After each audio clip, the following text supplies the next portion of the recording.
One. Hello, everybody. This is Matt Orozco from Macabre Daily here.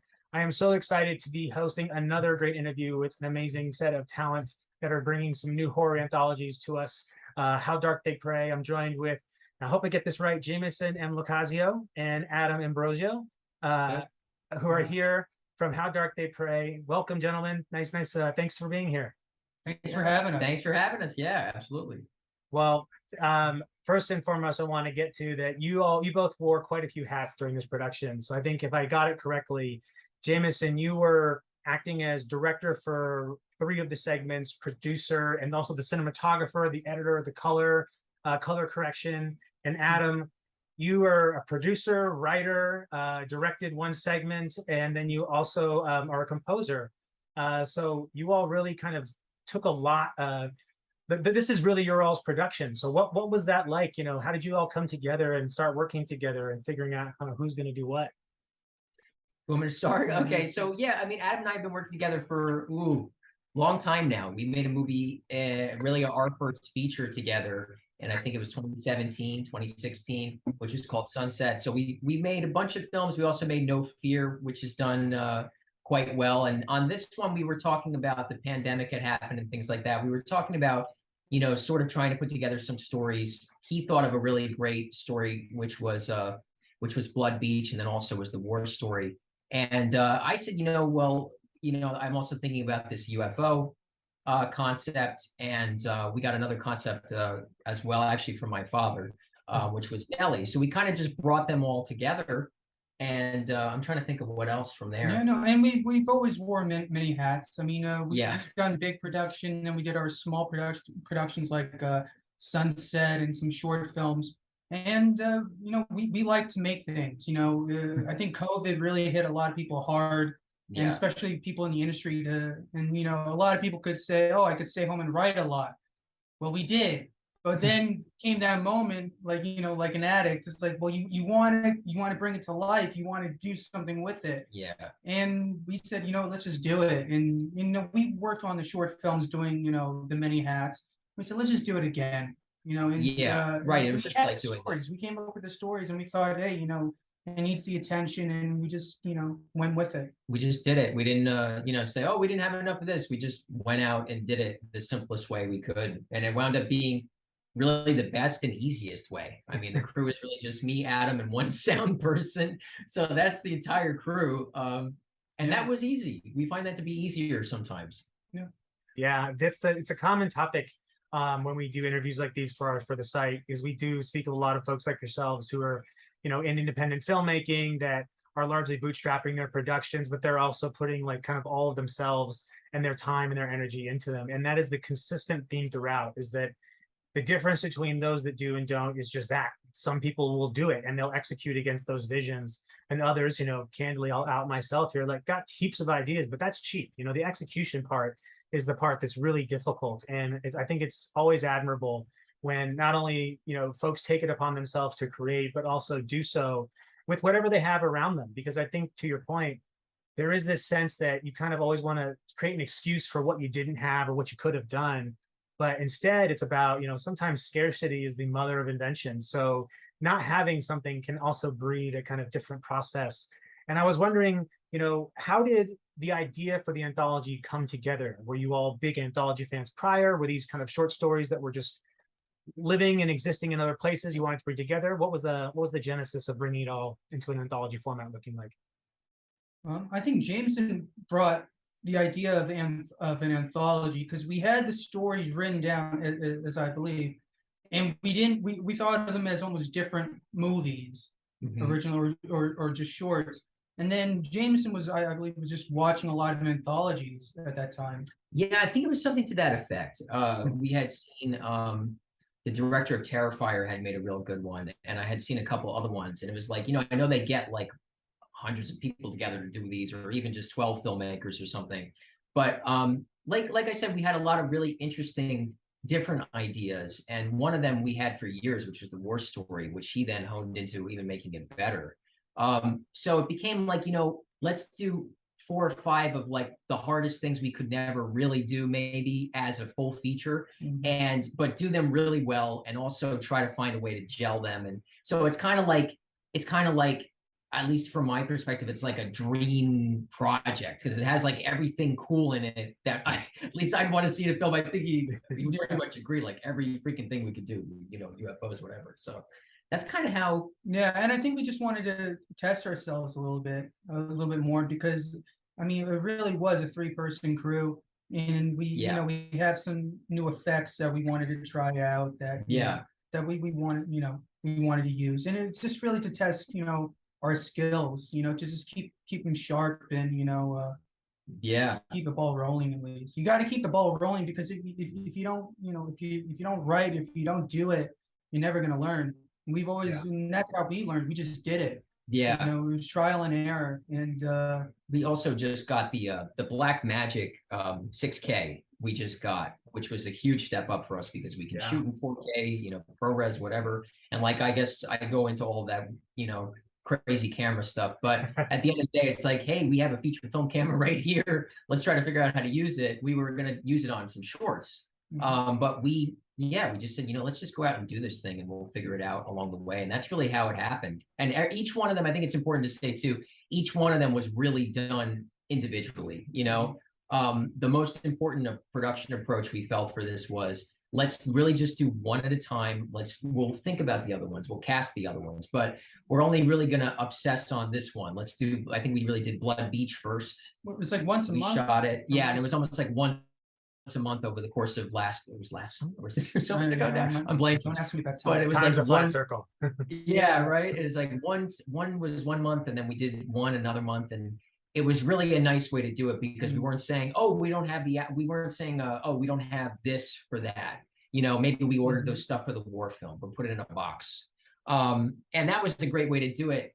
And really just get focused on that individual world we were building at that minute. So yeah. I think that's the challenge, right? Is to kind of stay focused, especially when you're dealing with an anthology film, because you're always trying to kind of prepare for the next thing, but sometimes that preparedness can take you away from being present on what you need to focus on for the production now. And a friend of mine actually we just did an interview. It was an interesting story in that him and I grew up together. He went and started doing filmmaking. You know, I just talk about it. And so we ended up on 2 different sides of it. But in speaking with him, he had a very similar story about, you know, he just buys his equipment, he upgrades it as he can, when he can, and he just creates. And I think that consistency, that kind of passion to continue creating, ultimately drives the success you see later on. And I want to also give a lot of credit to you both around the anthology approach, because something we've talked about on our site before with other films we've reviewed is that anthologies are really difficult because they're often uneven. They're often, you know, you like one story more than another. And there's always the sense that there's very few, I think, that stand out amongst them all as being across the board good. You know, you have Creepshow, you have the Amicus stuff that has pretty good consistency. But I think overall, these stories, all of them kind of speak to something different, but also do it in a way that is different and interesting, and it's entertaining, and it's not overlong, and doesn't kind of overstay its welcome. So I really want to applaud you all for that. And also was curious if you started with those 4 only, or if there's more of them that you had to kind of decide these are the ones we really need to make. That's an interesting question. No, actually, it was kind of somewhat reverse. I think the one moment we had about figuring out what we wanted to do was actually with Nelly, because originally Nelly wasn't a part of it, because it's you know, you see it, it's different from the other ones, but it does fall into the scope of the whole picture. So we were actually really talking, because Jamison really wanted to do this. He said, do you think, you know, Nelly should be in the anthology? We said, yeah, like, you know, and so that was the only addition, I think. I don't think it really had. Like we were sort of excited. We were sort of interested in doing something that had a serious, you know, tinge to it. That was sort of about. We didn't realize we were making them about belief, but they somehow became about faith and about belief, and they all had that, which was actually in some ways accidental. Although I think he was noticing that more than I was, because he also came up with a great name for it. But yeah, how dark they pray. So. that entire concept just gelled as we went. But I think, yeah, Nelly was the outlier there because we didn't know what to do with it. And I said to him, I was like, you know what? I don't want to make the mistake of being too far gone with this last one, you know, because we have what I would say is essentially pretty effective, hopefully for the audience, pretty dramatic pieces. You know, even though the alien one is fun. So I guess that was the trick was, you know, can we fit something like this that's a little bit more like what we love, Evil Dead? You know, does that even make sense here? And he was really the one that encouraged that because I was a little nervous about it at first. I'm like, all right, so if we're gonna make this fit, I got to do it right. But it's also in black and white, so it's constantly. It was such a different project from all. Of Yeah, them, and and it was, and it does have a very an Evil Dead feel to it. So for me, at least personally, it was like, all right, it's that little tribute to Evil Dead that it's in there, you know. So I'm like, of course, and it also it was funny. Nelly's very funny, and so I felt it like, you know, it's, you know, it just needed to be in there, and I thought it worked. The interesting part about our story in general, and you could see this if you, I guess, if you followed any of the press, if you saw anything about No Fear, but I wasn't really a horror fan. And I don't know if you know this, Adam actually sort of like introduced me to all things horror. So a lot of my taste comes from him, but we really agree because I feel like I was taught by the, you know, like the master of horror viewing. But so we actually really have the same taste in horror films now, and he taught me everything about it. So when we did No Fear, I was really a novice in horror films, and I feel like I was a little bit more than accepted, hopefully, into a community of people. But with this one, it was kind of like, okay, let's look at every crazy thing that you showed me, and like, how can we do that version? Which is exactly why I thought it was important for me not to do the found footage film.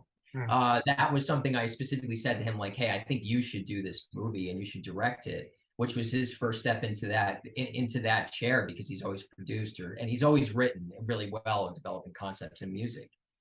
So he did an excellent job stepping into there, and it was so good we basically put that front. But yeah, the reason that happened, long story short, was because I really felt he had such a better sense of the genre in general. But if you're going to do an offshoot of that genre, you know, and you're going to do something that's subgenre that has to be specific, he really understood how to do that in a way that I don't think I could. So yeah, definitely. I mean, you can see that. I think a lot of filmmakers do that, right? You know, just to use a more recent example, you know, Jordan Peele in Nope is definitely a divergent of the sci-fi horror genre, but also, you know, it's clearly a Jaws movie, right? So there's this element of how do you infuse your the things that inspire you into the things that you create.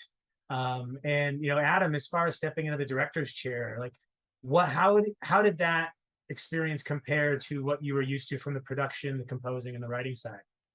Oh, it's terrifying. But oh, no, I'm just joking. No, I mean, at first it was. I'm an introvert by my nature, so like, really talking is. I could talk very well, but like, you know, talking, you know, giving commands to people in, you know, room is not really what I want to do, or what I do. I do it behind closed doors, but but no, but honestly, with the cast and the crew, everyone was so nice, and you know, they were willing to, you know, take the time to. I mean, I told them before, like, you know, very subtly, like, you know, this is my first time, you know, directing, and yeah, I was nervous, but they gave me the space I needed, and you know, I told them at the end of the shoot, I'm like, thanks for being patient with me, and you know, and they gave a great job. I mean, you know, Jameson helped me a lot during on the way. And the cast and the crew, they knew what to do, and it was a good feeling. And because I think it was, you know, a small group, I think that made it a little bit easier because you're especially with the, you know, the one I did. I mean, the room was very small. You have like 5 people there with you, and if you it's you could do the wrong thing, or you could just make yourself look like a fool very easily, but you're going to still be in that room with somebody. But that, luckily, that never happened, so that was my worst fear. But no, they were great. And would I do it again? Probably not. I leave that to Jameson. That's his you know, side, and I respect that, and I do a lot more. I respect him more because it's not easy, and especially if you have me yelling at you like, oh, timing, you know, or schedule and all. It definitely you know, changed my my view on directing and just, you know, how to work with people and working with people, because you as a director, you're kind of thrown into the fire, you know, if something happens, or if you don't get the shot, or something happens, you know, with the crew or cast. Yeah. So and then you go to the producer, and then they take care of it. Mhm. So, so I have a lot of respect for that, and it was a good experience. I was very happy with it. Yeah, I mean, I think it's empathy through experience is always the best way to build that kind of understanding. And, you know, I think, you know, you would never be able to tell that you was your first time on directing the segment. So I think that that even speaks more to the kind of passion that you both bring, and particularly you, Adam, on your segment, to that moment.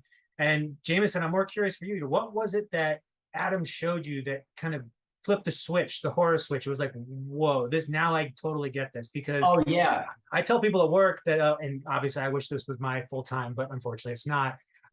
But my job that pays the bills is, you know, when I tell people I love horror movies, the reaction is usually either that's super cool, which is the minority, or okay, that's the majority, and then there's a lot of people just like, oh wow, how do you watch horror movies? You know, so there's this definite kind of separation, mental separation people make. So what was it that kind of brought you into the fold? Well, it's interesting because I know like the exact movie too, which is nice. Because I feel like when you're younger and you're growing up with something, you're definitely not as aware of what's happening to you. But like I was coming into it, which was really bizarre, like as a filmmaker already who had made 2 features. So it was kind of like I was way grown up for it. So I suddenly came into it understanding it and trying to break it down. But it was really, I mean, he showed me so many films, but it was really Halloween that really broke it open for me, because it was like, and it's funny, it was strange. I like totally got it when I saw Halloween. I was like, okay, I see what this is. Oh my God. And I think I even said that to him. Because it was something about, like, you know, Dr. Loomis, his character, and seeing him, you know, warning the audience the entire time, and sort of seeing that that was the game to be played, and how to play it.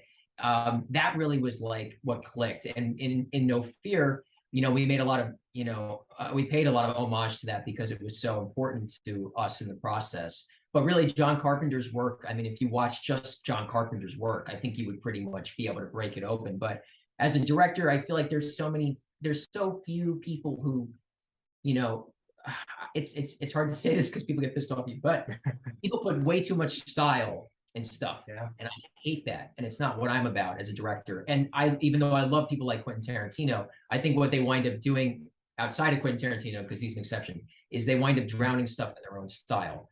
And what's so phenomenal about someone like John Carpenter, he was so consistently not drowning things in style, but just doing the things, making choices that he wanted to make. This is the type of movie I want to make. Here's the camera, here's this, these are the actors I'm tending to work with, blue lighting or not, whatever it was. You know, those choices were just consistent. And that's what makes him a great director, you know, is the fact that he made smart choices. That's it. People confuse that with style so much. So I had not ever seen that many directors who had just that consistency of great genre filmmaking choices over and over again. It was like, oh my God, that was like bonkers to me. I was like, this guy is one of the greatest directors ever. I don't care what anyone says. You know, he really is one of the best ever. Even just from a technical perspective, I think. So John Carpenter was like lights going off for me, for sure. Yeah, I think, I mean, Carpenter is such a revered character in the world of horror because of his contributions. I mean, Halloween was my gateway horror film as well, albeit seeing at the ripe age of 5. So definitely left a bit of trauma, I think, back then, or the traumatized experiences, you know, trying to not see the Michael Myers mask in the dark hallway. But also, you know, I think you make an interesting point about the style, and that sometimes style becomes a substitute for substance.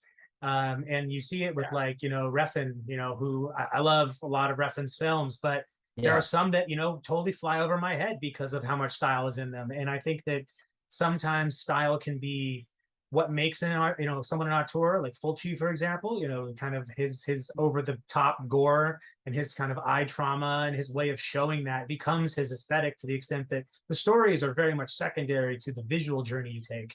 Right. But I love that you all not only did that in an anthology, like you brought enough of a different way of looking at stories, but also you did it in a way that's relatively aligned with how people kind of want to take in information today. You know, I just saw that Terrifier 2 has a 138-minute runtime, which is a really long runtime for a movie such as that. And so when I saw your rolls at like 72, I'm like, there is something about having the right amount of time with a film. And so I applaud you again for also making something that is able to tell really good stories, but also not having to make it 2 hours to get there. Yeah, And when you think about the production, specifically, like what, given you had a small crew, were there anything that maybe made that a more difficult, that maybe having more crew would have made easier, or is there anything that was simplified because of that? And then were there any moments that stood out as far as like things that you're like, wow, that was really wild how that turned out, or this thing almost happened that derailed everything, and I'm glad it didn't. No, well, I'll say this. Yeah, Jameson just whispered to me the weather. Yeah. The funny thing is, it rained. I mean, remember, so we had a month, maybe two apart from each one, but on that day, every single shoot, it rained. So we were, we were shooting the war film in the woods with bugs and gnats and mosquitoes and everything crawling on you. Oh, it was gonna rain, and so it didn't stop. So, but I think was one thing for sure. We structured the the plan to really be around like the three of us doing it. And I think because we worked on so many shorts and and we did our own things before, we kind of knew what we were looking at. Yeah, exactly. And we consciously made everything, no more, no less. What are we capable of as this trio to get it done? And it's a lot of fear, going in with like, if you haven't done it a lot, there's a lot of fear going into it. Like, oh, well, we got to have the blimp in the sky, otherwise we're going to die, So that's the type of thing that you get rid of every time you make a film. I feel like you're like, oh, well, we didn't need a blimp. We could have had a balloon. You know what I mean? It's like that type of stuff winds up just sort of psyching you out of that. What I think is sometimes learned maybe in film school or whatever it is, you got to have this. So yeah, I mean, that's really how we approached it. We just approached it how we would make a YouTube video, like, oh, we're just making the film now, but the weather was a blessing actually, because every time that weather came in, we were almost at the client. We shot really fast. I mean, these were 15 to 20 minute movies shot in one day. In some cases, 5 hours, 6 hours, Wow. 8 hours. So I mean, we shoot fast. And also as a director, I don't like when DPs take too long, because especially now that I could shoot, I try to be the type of DP that I want to hire. So I just try to shoot as fast as possible, because honestly, tweaking the light for 25 minutes, it ain't helping anyone. So anyway, we just tried to shoot as quick as possible and get it done. But by the time the weather really was coming in, because we were moving so quick and we were capable of doing that, and the actors were game for it, that ominous weather actually became part of the plot of the story. I mean, on 3 of them, the Blood Beach, it was like, oh, the ominous weather's supposed to come in. On the war stories, the ominous weather's supposed to come in. So it was actually perfect. But that's kind of how we dealt with that. It just became part of it, and we had shot so quickly. It was like we anticipated it, but that's just our style, so to speak. I mean, it kind of makes sense when you explain that kind of the weather not necessarily being a distraction, because the way you all approach it is, we're going to try and get as much out of this as we can with what we're given. And I think that that's, again, to the point you're making about, well, do we need to have this, the blimp or the balloon? It's like, if you remember what's important about your story, then everything else feels kind of secondary. So as long as you get what you need to tell your story, everything else only makes it kind of that much enriched, but you're still telling a good story at the core of it. And I think that is, again, like, anthology films live or die by how well they can tell their story and get in and get out, and make you feel something. Whereas, feature length, kind of one singular narrative, you have a little bit more time to build some of that development and that emotion. In anthologies, you really have to bring people in. And I think the Blood Beach one, for example, I don't want to go into spoilers on this, because I really do want people to see this and not have to worry that there's something they're going to get exposed to before they do. But the direction that took, it just works, and it's because it's a really good story at its core. There's some foreshadowing in there that I picked up on. I'm like, oh, I'm glad that I kind of picked up on that. And like at the beginning with the fishing, I'm like, okay, I see where this is going. But how it did what it did, again, that's the beauty of watching films in particular, is you think you know where something's going, and maybe it does, but maybe it doesn't do it the way you thought it would, and takes a different path to get there. And that's what makes it exciting, because there are really, I forget who said it, there's like 7 original ideas, and everything's just a derivative of that. So if you're able to tell a good story by branching off, you're onto something special. And were there any stories you filmed that didn't make the cut, or ones that maybe weren't ready for prime time? Well, I don't know for How Dark They Pray. I don't think there was anything that we had a cut or we wrote that we didn't make it. How we do have, I mean, we do have another like thriller horror script that we were gonna make actually if we Instead of this. instead of this, Yeah, which is interesting. which you know, we decided to put that aside because it goes pretty deep into how would you put it? Like, you know, accusations and like reality versus truth, which is something Yeah. that I think art, especially nowadays, we're so concerned with, you know, accusations against either a man or a woman or whatever it is. And we were sort of doing that as a thriller, and it was interesting. But I don't know, there was an element of he came up with Blood Beach, and I think that's kind of what kicked this off. It was like, you know, let's do a story about this, and I thought that was really great because I love The Fog. So immediately I was thinking about, okay, how can we make that like The Fog, which is sort of not what we did ultimately, but that was the original thing.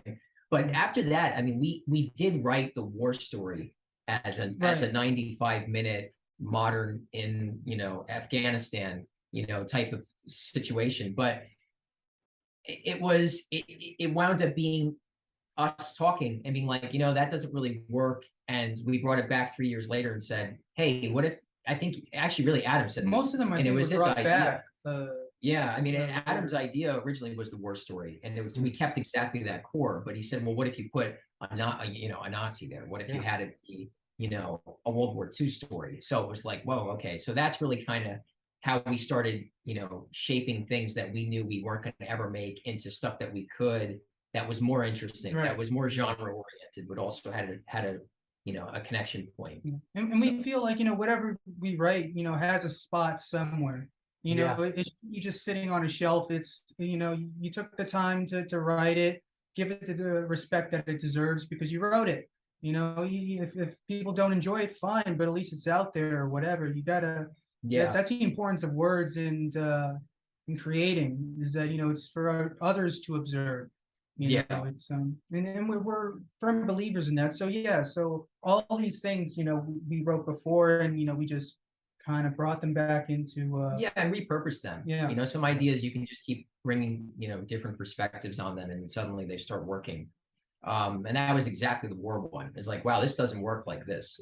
And we found out in 110 pages. I mean, it's interesting. If you could read it, it's a good read, but at the same time, it's like, you know, this spin was so much better in 15 minutes, you know, or less, that it was like, wow, that's kind of what we wanted from before mixed with what this could be now. And it just flies off the page then. And another thing that we haven't talked about too much, but something that we focus on extensively is acting.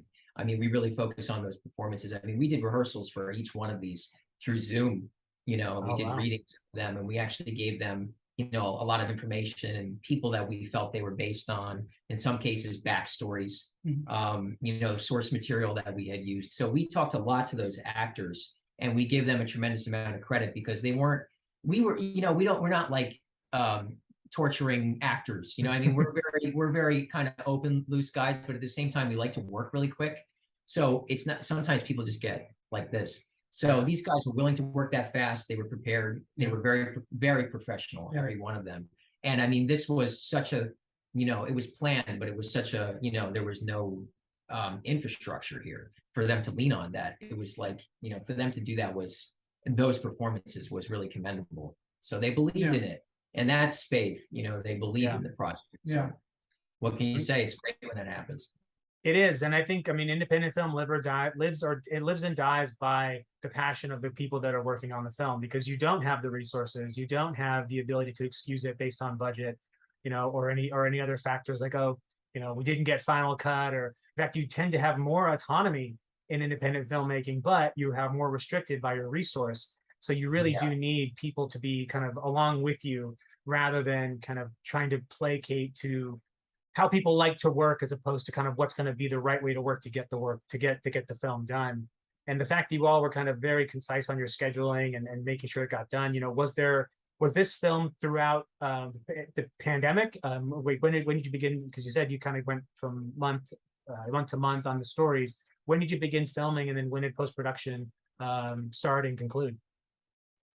I mean, I don't even, what year are we in? Remember. Yeah. Yeah, so the pandemic, let's try to track this. The pandemic happened the minute we stepped off the set from No Fear, Right. which is a movie you might also enjoy, which we made, Yeah. and people seem to like it, which is great. So that's KNOWFEAR. So I guess we'll plug that here. But the minute we stepped off that set, people were talking about, oh, there's a virus. Yeah. So we actually were really lucky. So we spent that entire time during the pandemic, the first year or so, whatever, prepping and releasing No Fear. So I think it was really the following summer or the summer after that, I want to say, that we actually finally got together How Dark They Pray, and we started shooting, you know, the one thing. I think it was like a June, a July, and August or something like that, or a May, July, August, I think, something like that. Mm-hmm. And that's kind of how it went. I mean, they were all one-day shoots, and actually Adam's film Encounter Nightly would have been a one-day shoot, but we had to do it at night and during the day. So that made it, okay, we got to be there and there. So that's a 2-day shoot. But otherwise, you know, 3 hours here, 4 hours there, 5 hours here. I mean, that's it. That's all we had to shoot those movies. I mean, Nelly, we did the entire thing in one day, all at the same time. It's 22 minutes. So I mean, it was shot in 8 hours. With all that stuff going on. So yeah, I mean, it was a lot to, it was, and I think, yeah, if I remember, I think, you know, the whole mask mandate thing, we were still, that was still being around, at least for like, because we had like a pizzeria. I think they were still. Yeah. Oh, and also like the big thing is we casted this whole thing, and like we really did all of this remotely. Like everybody was cast on. We used breakdown services or Actors Access, and we cast, you know, people just came in from there, and we said, you know, this guy's good, this guy's good. And we picked them all out ourselves, and really there was no interaction until the one day. And then on that day, we kind of left it very loose because we figured it should be, you know, what the people wanted to be themselves. You know, we said, you know, testing or this. But really in reality, we sometimes, I think a couple times maybe we had people tested before they came in if we felt it was unsafe. So we made as safe of a set as possible within the confines of what we could afford and possibly do. But I think because the crew and the cast were so little, I mean, we were not ever gathering more than like 5 people together. And most of the time we were outside. So, I mean, that kind of worked out, right? Yeah, no, I mean, we took the situation of COVID and said, okay, how can we train from this? Yeah. You know, how can we make a movie with, you know, something on our back already and still do it for, you know, the budget and get the quality. Yeah. And I think we did pretty well with it. I think it's tough. I mean, for any filmmaker to do it. But I think, you know, we're very proud of like everyone who worked on it, because yeah, everybody, you know, it comes down to who got tested, what locations. Oh yeah, and then, you know, like location's a great point. You know, we had a guy, this is an amazing thing. Do they want to have but, all these people in a room? And yeah, I mean, we had a gentleman over in, I'm blanking right now, New Jersey over here, about 45 minutes away. His name is Ross, and he was really nice and gave us his, what's it called? His cabins and that were available along this little lake that was there. It was Camp Crystal Lake. It was just like it. Wow. It was just like it. It was Camp Crystal Lake. And we shot what's it called? Harrowing, the soldier story, World War II story. I don't know why I'm messing up my words. Then we shot his Encounter Nightly in one of those cabins. So we were shooting really kind of like right in that one area, and he provided so much of the texture that we needed. Then we went to one other place and said, you know, we need something for our opening, you know, like some sort of, you know, worker type mentality place, you know. So we went to guys we have over here, which is, you know, basically is our landlord, you know, essentially has a place with contracting, landscaping. So we kind of just found little places that had a lot of texture to them that we didn't have to do anything with. The only crazy thing we did location-wise is we built the set for Nelly, like in our basement, you know, which was kind of, sounds crazier than it actually wound up being, but that's pretty much how we did that. And everything else was, you know, oh yeah, you can come here and shoot. Yeah. Oh yeah, we're not doing anything that night. You want to put some blood there? No, I can only imagine Alicia, who played in Nelly. I could only imagine what she was thinking. I just got this job of this horror movie. Now I'm going into this guy's house. Yeah, it was Where sort of it's seemed set up weird. in the basement, all this torture Yeah. stuff. Did I get the right job? It's kind of weird when Should you think I- about it. should- Yeah, at one point I was like, just stay here, and they were Yeah. both like tied up. I'm like, okay, well, I guess you have to. Yeah. Right back. A lot of trust in Yeah, that situation. No, they were great. From the locations, they were great. Yeah. Because they were excited that we were making a movie. Yeah. You know. Yeah, and also the World War II stuff was interesting because we put a lot of emphasis on that. So actually, you know, we had a very set small budget for each one. And the World War II, and he let me do this, which I appreciate, sort of absorbed a little bit more money than it should have per the 4 stories because the costumes were so accurate. Yeah. And we were able to get them shipped from the UK. We got the patches, you know, we needed the Nazi patch, which you can't just buy except for like a World War II, you know, store. So all those things we coordinated and just did ourselves. Like there was no team of people doing that. And that, yeah, I mean, all that stuff came together and we just kind of split the budget. And then I think really he was so, I think it was his film or maybe Blood Beach. He was so good at, you know, producing and budgeting all these things that we were able to kind of give that the love it needed and also get away with cutting corners without noticing it on other ones. So it was such a give and take with that we somehow pulled off. I mean, it's nice to have that kind of duality of, you know, Adam, you have the like production background, so you kind of know how to manage that side of it. And then Jamison with your directing expertise, like, you know, you see a lot of directors, particularly in independent horror, kind of working with the same producers because that there is that kind of relationship that's built from it. And you kind of know how you can work with that person, what you can negotiate, maybe what you can't.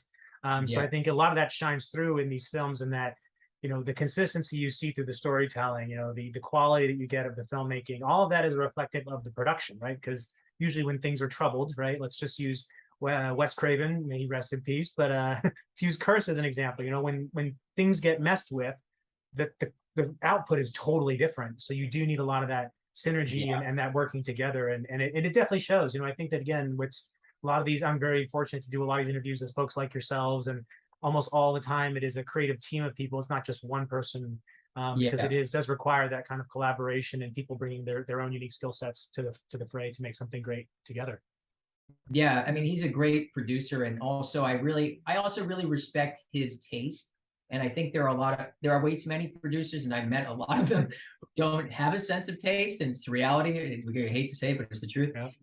And they're not very good at development of concepts. So one of even Adam's greatest strong suits is that he's got a very good sense of taste, but also his sense of development is very strong. And sometimes he'll be thinking way like ahead of me of what the hell we should be doing. But also he's a very good reference point for what we shouldn't do, you know. I think, and I really respect his opinion on horror films because, you know, I really believe he's expert in them, and also I just think his taste is right. So a lot of times I was like, you know what, yeah, he's 1000% right, and or he's saying this for a reason, I'll think about it, or I'll try to catch up to him. So a lot of that type of stuff is just, you know, trying to hear each other out, respecting each other. I mean, we definitely butt heads. I mean, and to tell you the truth, if we didn't, I would look at that as a sign as, okay, maybe we just don't care enough. I agree. You know? I agree. I feel like if you're passionate about something, it's because usually you care about it. And Jameson, you know, working with him, we've been working for over 10 years. We learned a lot about each other and how, you know, how we work, or how, you know, how our thought processes are. And we learned, you know, we stepped on each other's toes, and we learned to, you know, what boundaries and what toes not to squish at what time. And, you know, but the thing is, we're passionate about what we want to do. That driving force of, you know, making our movies and being truthful in what we write, and you know, making it a career is what we're passionate about.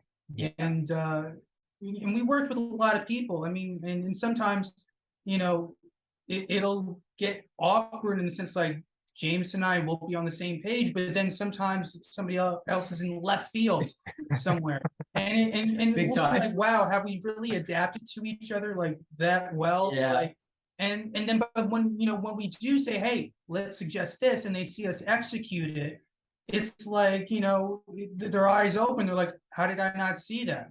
And it's because we went through the trial and error of working out the relationships, knowing what, you know, what he's doing, knowing what I'm doing. And that's, you know, that's how you got to do it. Yeah, I mean, the music is also a great, I don't want to call it a collaboration. It's more like I walk in and Adam has something, which is great because what I do is I don't know, I wouldn't claim to know anything about music.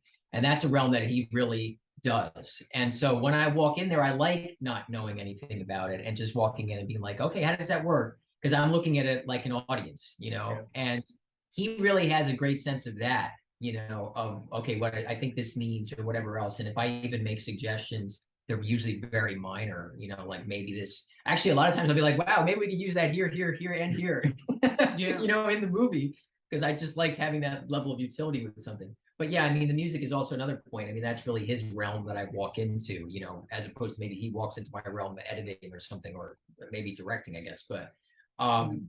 But yeah, so that's also another level that we collaborate on. And I just trust I trust what I'm hearing, you know, if it makes me feel a certain way. I don't sit there and say, well, I was thinking about this because I think More at the cowbell. end of the day, yeah, more cowbell. Honestly, a lot of people step on each other's toes and mess stuff up just out of ego. You know what I mean? So much of it is ego, and it's just like, I don't feel like you're giving me enough attention, so let me screw your thing up really quick. And it's like, we don't do that. You know, we're just looking at what's there. And that makes it a hell of a lot easier, even if we do it different ways, you know. We're just there to do the best thing we can do. Yeah, I mean I think that's so important what you were touching on, and that just having the trust in your collaborators, but also, you know, to be able to disagree is extremely important to the creative process, because homogenous thinking is not going to net you something that people are, you know, more often than not is not going to give you something unique. It's going to give you something that people have seen before, and so you need that kind of digression and that discussion, I think, to come out of it a better place, and also it forces you to see things in a way you weren't. Because that ultimately is kind of getting out of your comfort zone can be a good experience, whether it's, you know, good all the time or not is up for debate. But, you know, getting out of that zone and seeing it from a perspective can kind of change your worldview as well. And I want to slightly shift a little bit to, you know, more broad topic around what are some of your all's favorite horror anthology films, and were there any that you were directly trying to, like, served as almost direct inspirations for what each wanted to accomplish with How Dark the Gray? Well, I mean, I like Body Bags. I like, yeah, I think Body Bags. was So glad you mentioned that too. No one talks about it. Yeah, that's a great one. Yeah. What else do you like? I mean, I saw a couple that made me realize there was no rules with it, so to speak.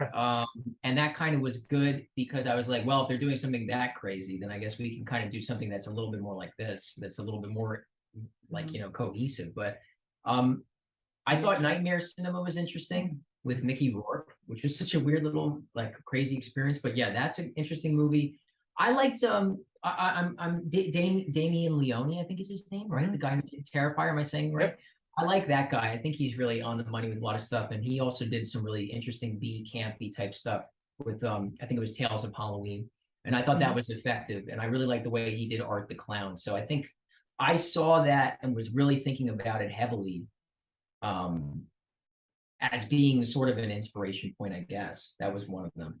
Yeah. There's a lot of as I said, there's a lot of anthology films. You know, some of them have one great story, some of them have many, but it's always interesting to hear kind of what drives the inspiration. And I am glad you mentioned Body Bags, because there's one of the best anthology stories in there is the hair story, which to this day is still so icky and gross. Yeah, that's right, man. Like it just makes your skin crawl when you think about it, because it's just so well done. And I think that that's ultimately the point, you know, when particularly with the last story, Nelly, you all had, you know, the twists kind of keep coming. And it's the kind of thing where the delight from horror comes from not seeing something you've seen before, but seeing something you think you've seen that is totally not that. And that kind of how you feel when you watch, you know, the final story, Nelly in particular. So I'm glad to see that kind of some of, you know, again, you're referencing some lesser talked about anthology films and your inspirations. And I know, you know, Jamison, you were kind of new to the horror fray, but Adam, like, what's your origin with horror? What's the movie that really kind of brought you in? Maybe I was maybe like 4 or 5. My dad had The Thing on Laserdisc. I believe it was Laserdisc for VHS. And the first time I saw it, I saw the wolves come apart and become the Thing, and you see all these tentacles, and this flesh. I was scared out of my mind. I bet. But I watched it again and again and again. And then eventually my dad took me to see what was it, Scream in theaters. And that was the thing. It was really my dad, actually. He let me watch anything I wanted to watch. Horror movies. He knew I love horror movies. For one thing, he didn't want me to watch was Power Rangers for some reason. He let me watch Mortal Kombat and all these other ones, but Power Rangers, I had all the VHSs, by the way. It was maybe too violent, but yeah, it was really John Carpenter. I mean, I watched the thing so much as a kid. Aliens. I mean, Aliens. All of the Alien 1, 2, even 3. I like 3. I mean, I watched those in the chest burster scene. It was scary, and especially because it was in the scene. What was it? Alien. I think it was Newt's brother who was on the wall, and there was a chest burster. And I was thinking, well, that's a kid, and they just like killed a kid. I'm like, that's terrifying coming from like a 5-year-old kid. So yeah, it was all those movies that kind of got me into it. And I'm always looking for like the next one to watch. But I'll go back and watch like Prince of Darkness repeatedly. I'm a big fan of Prince of Darkness. Most unsung Carpenter film. I mean, I used to dislike Prince of Darkness because I didn't get it. I was like, this is not. I don't know what's going on. But I think it was maybe a year and a half ago when Scream Factory put out their 4K disc. I'm like, you know what? I'm gonna give this another shot. And I now think it's probably top 3 Carpenter for me because it is without a doubt like there's nothing else like it. No one's ever made a movie like it that I can think of. No, it's part of his Apocalypse trilogy, right? Yeah. Yeah. I mean, and also, I mean, Halloween is a staple. I mean, you know, as a kid, I think most of our generation knew about Halloween. Hopefully, they do. But you know, just the music alone, everybody knows the tune. They know the mask. I mean, you don't have to see the movies. You just have someone in a mask. They'll say, "Oh, it's Michael Myers." The character, definitely. Yeah. Even if you, I mean, I didn't see it. That's the funny thing. But you knew that character. You knew that music. That's amazing how it just permeated through the culture. It just was a thing. It was just such a thing. I mean, horror icons are not easy to create, and I think we were kind of something happened in the 80s. I don't know what it was. Maybe it was the cocaine, the creativity, or a little bit of the both. But like we got more horror icons out of that decade than before that was probably like the 30s, right? The 30s and the 40s, and the 50s. Like that was the last time we got horror icons. So there's something that I think kind of maybe it's cyclical, who knows. But those can bring so much inspiration for future filmmakers. And I cannot tell you how many people we have on this on these interviews who cite the same movies. And one might think of it as, well, if it's the lack of originality. I look at it as more like there's some really important films that were made in horror that are galvanizingly important. Like they will turn people into filmmakers that weren't before. And there's something to that I think can't be replaced. And I think also enabling horror fans are made from enablers. My grandma was like your father. She didn't care what I rented. She just wanted me to be happy. But the only rule was I had to turn off all the lights when I went to bed. So I had a very concise system that I would use to kind of run laps around the house so that I could hit all the light switches and not be left in the dark myself. And the things we do to scare the shit out of ourselves when we're younger are fascinating. Great. But I think for my kind of last question here is, do you have any projects that you all are working on, horror, cult, sci-fi, or even anything else that we could be looking forward to? Sci-fi? Yeah. We have I don't know if you want to go into it's a different realm of horror. No, whatever you want to share too. That's it's up to you all. Go ahead. You do it. This is more your bag. Oh, this thing, what we're doing right now. Oh, okay. Yeah. So we've been doing on YouTube on our channel, we've been doing an interesting thing where we used to do festivals and everything else, and we still do them, but we liked getting directly to an audience. So we started doing a lot of different original shorts just for Film Valor on YouTube for fun. So we're doing something called right now that's Star Wars Battle Royale, which is like PUBG and everything else mixed with Star Wars, and it's a lot of fun. We're just doing that for fun while we're developing some other interesting projects that we kind of have written out in the beginning, but it's actually part of like what's becoming, I guess, a trilogy. Small movies, but it's become almost once a year kind of thing. Yeah, maybe every 2 years we'll we have a good friend, Matt, who's obsessed with Star Wars, Yeah. and he's a good friend, and he's helped us out on No Fear. And it's just a group of friends who like Star Wars, coming together, making something funny Yeah. with based around the games that we play. We always play video games at night. And Sounds so like red versus blue kind of thing, like red versus blue, but in Star Wars Battleground. Yeah, that's right. And it's a continuing storyline, so it's actually kind of part of the same thing. But also, a lot of the special effects work we did was really important for this movie, because I learned a lot of stuff that I didn't know before with motion tracking, with spaceships into the sky and stuff like that, and bullet hits and things. So it's actually been a great learning experience. So that's something that we always try to do, is just keep making things all the time. So Battle Royale Part 2 is coming soon, and then everything else that we have cooking. Well, what else are we working on? Well, we also have a number of treatments and things for other feature films that I guess maybe it's too early to talk about, but we have also those in the works right now that might be sort of in the horror realm.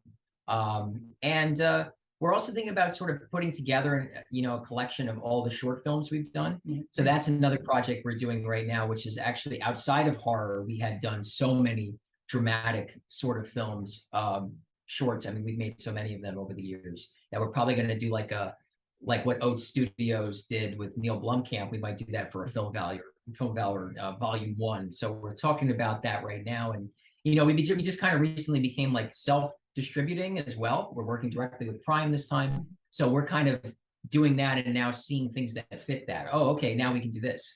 So that's a lot of what we have going on right now on the slate. But yeah, we like to stay to like horror, thriller. Yeah, genre stuff. Yeah, is stuff we really like to do. We really caught that bug of of the horror. So yeah. We like saying. Genre film is so much fun. I mean, I think it's you can give me your I'll take a well-made kind of art film any day, but you give me a kind of a really goopy genre film or just something that's kind of off the wall, I'll take that up just as much. You got to have a balanced diet, I say, a balanced film. Yeah, diet. that's right, exactly. you can't just eat all the healthy stuff all the time. Well, I do want to make sure we mention that How Dark They Pray is going to be premiering on Amazon Prime Video, as well as Watch Movies Now on September 15th. So that's about a week from now, couple weeks from now, a little less than that. Time and me are not always aligned. And then Film Valor YouTube is where we can see everyone can see your shorts as well as previous films. And then I was at No Fear is one I'll be checking out myself. We'll get a review onto the site as well, because whatever we watch, we like to write about. Fans first, writers second. And is there anything else either of you like to say or share for anyone else watching this out there? No, I think just stay tuned to Film Valor. Check out How Dark They Pray when it comes out. And No Fear is actually just hitting a bunch of platforms now too, like Plex, Tubi, and everything else. So we're out there, and we're excited for people to see it. Yeah. Fantastic. Well, big Tubi fan over here. So anything that's on Tubi will probably get watched, because it is the genre person streaming service. So thank you, Jamison. Thank you, Adam, for the time. And again, this is a reminder for everyone: How Dark They Pray premieres on 15th September. Amazon Prime Video. I think most people these days have access to some Prime in some way, shape, or form. So there's no excuse not to see it. We wish you the best luck for Macabre Daily with the release. We hope it gets all the attention and praise that we think it deserves. And we look forward to maybe having this conversation again when the next film comes out. Definitely. Great. Thank you. Yeah, absolutely.